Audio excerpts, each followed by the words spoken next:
આ જે કાંઈ પણ દેખાય છે અહીંયા પ્રોપર્ટીઝ, જે કાંઈ પણ ફર્નિચર દેખાય છે, સોફા છે, ચેર છે, બેક સાઈડ છે, ડસ્ટબિન છે, પોલ્સ છે, ઝૂલા છે સામે, એવરીથિંગ સપ્લાયિંગ બાય અસ. બધું એક થીમ માં છે, બધું એક થીમ માં, કલર કોમ્બિનેશન, એવરીથિંગ. ઝૂલા ને બધું જોઈએ અને ચિલ્ડ્રન્સ પ્લે એરિયા તમે કીધું એમ. હા, આ left hand side children play area છે, ખાસ કરીને સ્પેશિયલી બાળકો માટે. એ બી સપ્લાયિંગ બાય અસ છે.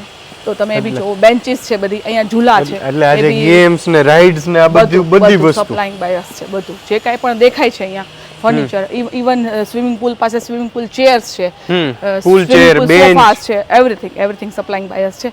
તમે જોઈ શકો છો આ બી કેના કલરફુલ એનું કોઈ લુક. ચાર્મી બેન પોતાનું ગીર ની અંદર કે કોઈ જમીન લઈને પોતાનું ફાર્મ હાઉસ બનાવતા હોય, ત્યાં બાળકો માટે આવું થઈ શકે. બનાવવું હોય પ્લે એરિયા. ગીરમાં જ નહીં, ગીર ગુજરાત નહીં પણ આઉટસાઇડ બી, આઉટસાઇડ ઓફ ઇન્ડિયા, ઇન્ટરનેશનલ બી આપણે વર્ક કરીએ છીએ.